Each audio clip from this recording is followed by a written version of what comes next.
Last offseason was one of the strangest in recent memory. Jon Heyman jumped the gun and said Arson Judge appears headed to the Giants, prompting outrage by their fans. And Carlos Correa signed with 3 teams. First, the already heartbroken Giants for 13 years, $350 million. Then the New York Mets for 12 years, $315, before finally passing a physical to re-sign with the Twins for 6 years, $200. These two were without a doubt the headliners of this class, but other guys such as Trey Turner, Xander Bogaerts, and Jacob deGrom also signed massive deals in their first free agency, completely overshadowing Carlos Rodon, the consensus number 2 pitcher on the market, who on December 16th put pen to paper for a 6-year, $162 million deal, which at the time was labeled as a gross overpay. But the Yankees couldn't care. All they saw was a potential ace to complement Garrett Cole. But oh boy, that has been far from the truth. But before we get into his disastrous first season with them, we need to understand why a deal of this magnitude was warranted.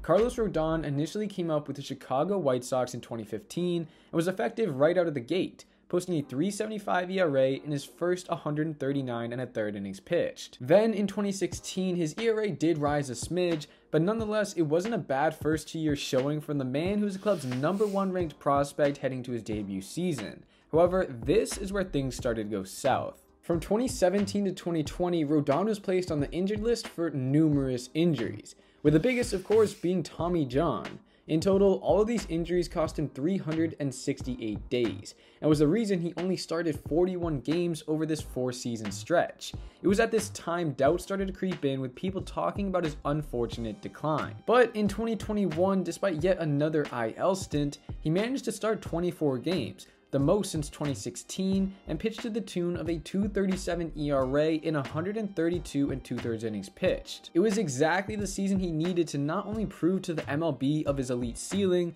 but to himself that he could overcome all of these setbacks. That offseason, he signed a 2-year prove-it-type contract with the San Francisco Giants for 2 years, $44 million, with an opt-out after the first year.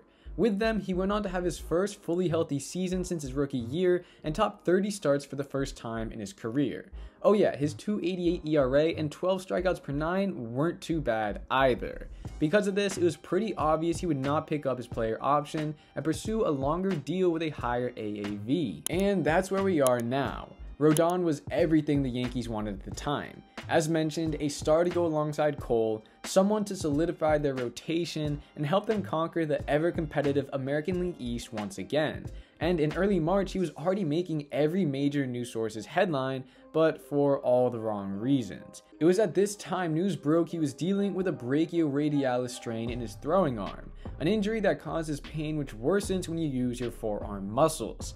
Not ideal for a pitcher. Because of this, he opened the season on the injured list and didn't make his highly anticipated first start of the season until all the way in mid-July. And during his run of games, he had a few solid outings, such as his start against the Pirates when he tossed 6 2/3 innings of 3-run 10-strikeout ball. Yes, it was the Pirates, but hey, let the man have a win because this was only his second quality start of the season. So let me show you an outing that better represents the year he had. It's September 29th against the Kansas City Royals, the 23rd ranked offense in terms of runs per game. To start off, he led up a single to Maikel Garcia, then a walk to Bobby Witt Jr., a double by Salvador Perez, home run by Edward Olivares, single to Nelson Velasquez, single to Nick Lofton, single to Matt Duffy, and finally a walk to Logan Porter, finishing his night with 0 outs recorded, 6 hits allowed, and 8 earned runs. This was fortunately for him his last game of the season and away in Kansas City, because if the Yankee faithful were booing him after 2 2/3 innings of 5-run ball, I wonder how they would have reacted after no outs of 8-run ball. Makes you think. But anyways, this capped off what was a disastrous first year in the Pinstripes, and with his lengthy injury history, the 5 years, $135 million left on his contract will be a huge burden for the Yankees in their future payroll endeavors, and a competitor to Jacoby Ellsbury for the worst Yankees contract in recent memory. That wraps it up for this video. If you enjoyed, make sure to hit the like button and subscribe. I just started this channel, and both actions would mean the world to me as I try to reach more like-minded baseball fans. Alright, thank you, and I'll see you in the next one.